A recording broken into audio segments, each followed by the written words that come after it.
Personal finance bulletin money time में हूं आपके साथ मीनू शर्मा और इस बुलेटिन में मैं आपको बताऊंगी आपकी जेब और जिंदगी पर असर डालने वाली पर्सनल फाइनेंस, बिजनेस और पॉलिसी से जुड़ी तमाम बड़ी खबरें। तो चलिए फटाफट शुरू करते हैं इस बुलेटिन में खबरों का सिलसिला।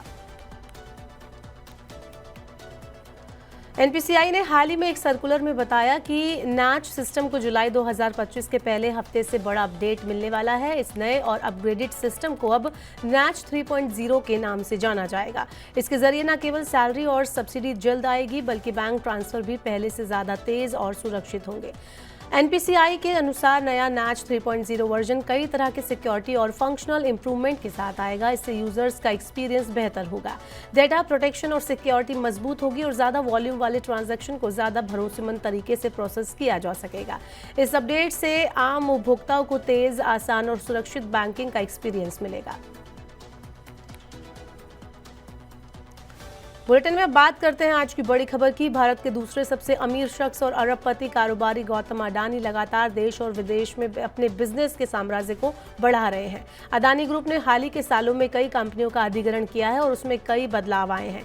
अब अडानी की नजर अंबानी के एक ऐसी कंपनी पर है जिसे वो संभालने में नाकाम रहे हैं। दिवालियापन के बोझ के तले दबी अनिल अंबानी के इस कंपनी का नाम है विदर्भा इंडस्ट्रीज पावर लिमिटेड यानी VIPL और इस कंपनी के लिए अडानी ग्रुप की ऊर्जा इकाई अडानी पावर को नेशनल कंपनी लॉ ट्रिब्यूनल यानी NCLT से अहम मंजूरी मिल गई है। इस कंपनी के बाद वो कंपनी का अधिग्रहण करने के लिए एक पायदान और आगे बढ़ चुके हैं।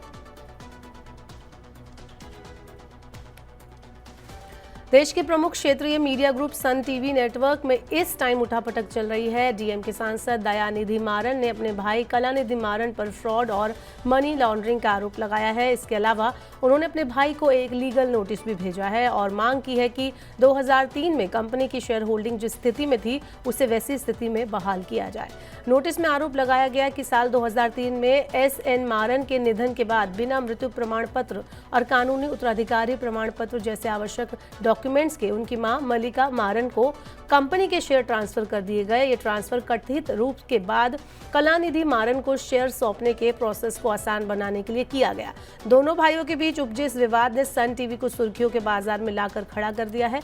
अब देखना होगा कि 23,000 करोड़ की कंपनी किसके हक में आएगी। अहमदाबाद में हाल ही में हुए एक गंभीर विमान हादसे ने देश की प्रमुख एयरलाइन कंपनी एयर इंडिया को गहरे संकट में डाल दिया है।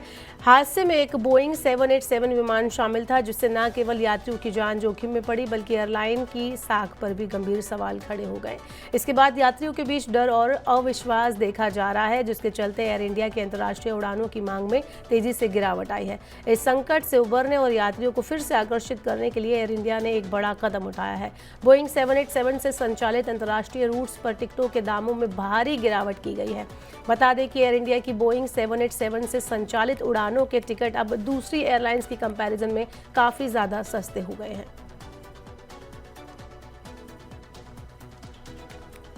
चलिए बुलेटिन में अब आपको बताते हैं शेयर बाजार का क्या हाल है। तो इजरायल और ईरान के बीच बढ़ते तनाव के बीच वैश्विक निवेशकों की चिंताओं के बावजूद भारतीय शेयर बाजार में तेजी का रुख जारी है। शुक्रवार यानी आज बैंकिंग और ऑटो शेयरों में बढ़त के बाद भारतीय शेयर बाजार की शुरुआत पॉजिटिव नोट पर हुई। इसके बाद दिन भर बाजार में चौतरफा खरीदारी देखने को मिली। खासतौर पर ब्रॉड मार्केट में मिड कैप शेयरों ने मार्केट को जोरदार सपोर्ट दिया। बाजार में हुई चौतरफा खरीदारी के चलते निवेशकों को 3.87 लाख करोड़ रुपए का फायदा भी हुआ।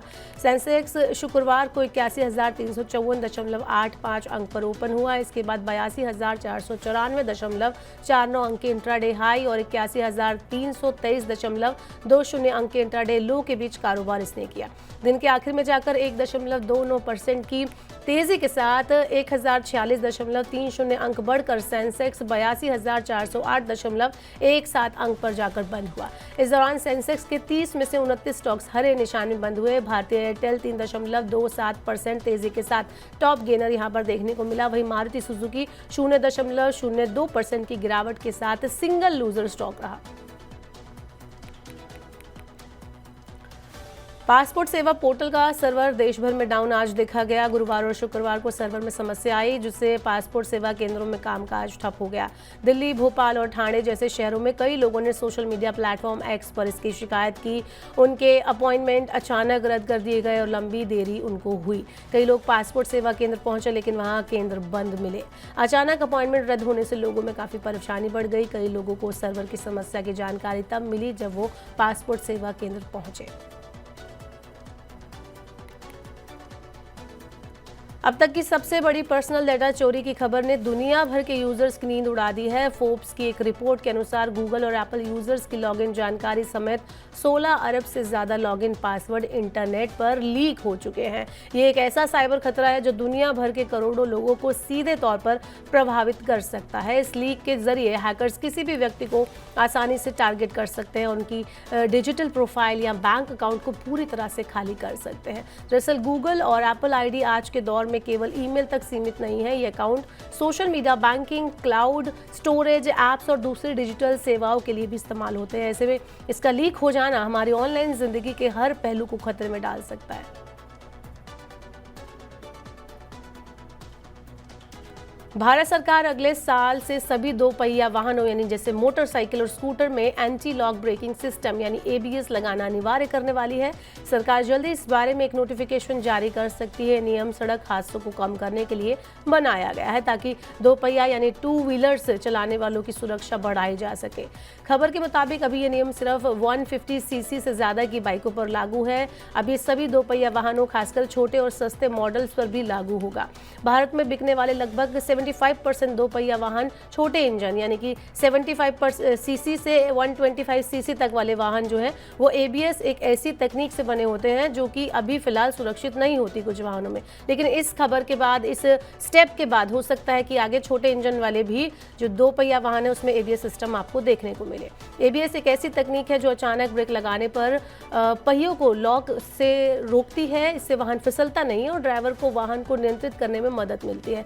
इससे हादसों का खतरा भी कम होता है। साल 2022 में भारत में हुए 1,51,997 सड़क हादसों में लगभग 20% हादसे 2 पहिया वाहनों से ही जुड़े हुए थे। सड़क सुरक्षा पर काम करने वाली संस्था IRTA के निदेशक रोहित बलूजा ने ET के हवाले से बताया कि यह नियम बहुत जरूरी था। अचानक ब्रेक लगाने से कई बार पैदल यात्रियों के साथ हादसे हो जाते हैं। ABS इसे रोक सकता है। तो फिलहाल के लिए ये थी मनी टाइम में आज की तमाम बड़ी खबरें। वक्त हो गया आपसे विदा लेने का। अब आपसे होगी सोमवार को मुलाकात। पर्सनल फाइनेंस से जुड़ी खबरों को पढ़ने, सुनने, उनसे जुड़े खास कार्यक्रमों को देखने के लिए आप मनी 9 के YouTube चैनल को जरूर सब्सक्राइब कर लें। साथ ही आज का हमारा मनी टाइम आपको कैसा लगा, नीचे कमेंट बॉक्स में अपना फीडबैक हमें देना ना भूलें। फिलहाल के लिए इस बुलेटिन में इतना ही। बने रहिए मनी 9 के साथ। नमस्कार, शुभ रात्रि।